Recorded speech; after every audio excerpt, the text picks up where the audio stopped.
Once there was a bug named Jumblebee who lived with his mother.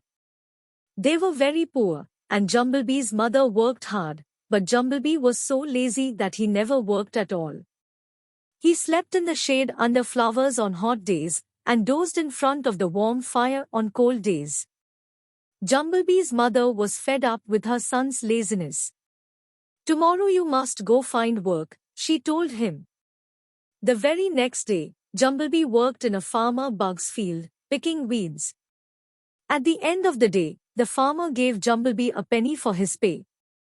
But on the walk home, Jumblebee stumbled and dropped the money into a river. "Oh, Jumblebee," said his mother, "if you had put the penny in your pocket, you wouldn't have dropped it." "Mother, I'll be sure to do that next time," said Jumblebee. "I promise."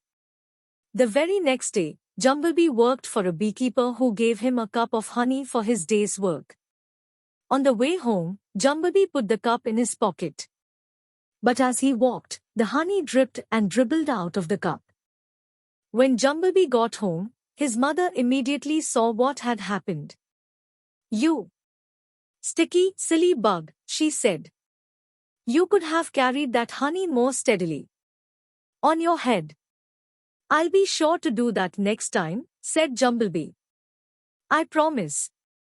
Bright and early the following day, Jumblebee went to work for the farmer bug again. This time the farmer bug paid Jumblebee with a large pat of butter. Before his walk home, Jumblebee placed the butter carefully on his head. But at the end of the long, hot walk, the butter had melted all over Jumblebee's head. "My buttery boy," said his mother, "you could have kept the butter out of the sun by holding it carefully in your hands." "I'll do it that way next time," he said. The next day, Jumblebee went to work for a baker who paid him unkindly with a jumpy grasshopper.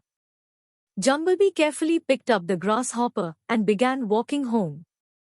Before he had gone very far, the grasshopper had scratched Jumblebee's tummy so much that Jumblebee had to let the grasshopper hop away.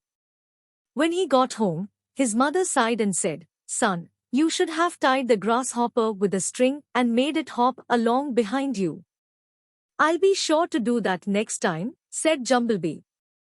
Jumblebee then worked a full day for a butcher, who paid him by giving him a heavy wheel of cheese. Jumblebee tied the cheese with a string and dragged it behind him in the dirt. By the time he arrived home, the cheese looked like a wheel of mud. His mother was a bit cross with him for ruining the cheese. "We can't eat that cheese now," she said to Jumblebee. "You should have carried it over your shoulder." "I'll make sure to do that next time," said Jumblebee. The next day Jumblebee worked at the toad rodeo. At the end of the rodeo, the toad wrangler gave him a toad as payment. Jumblebee had a hard time lifting the heavy toad over his shoulder, but he managed to do it. He began to walk home slowly with his wiggly toad. Now, a beautiful young ladybug and her father lived on the road to Jumblebee's house. The poor ladybug couldn't speak at all. The doctors said she would never make any sound until she was first able to laugh. But the ladybug was far too sad to laugh at even the best, funniest jokes. The young ladybug happened to look out her window just in time to see Jumblebee carrying his toad. The sight of Jumblebee struggling to hold his squirmy toad was so silly that the young ladybug smiled, then giggled, and finally burst out with a loud hoot of laughter. At that moment she was able to talk. The ladybug was so happy that she asked Jumblebee to marry her, and he said yes. Jumblebee loved his ladybug wife very well and he began to work very hard. They lived in a large house, and Jumblebee's mother lived with the two young bugs happily ever after.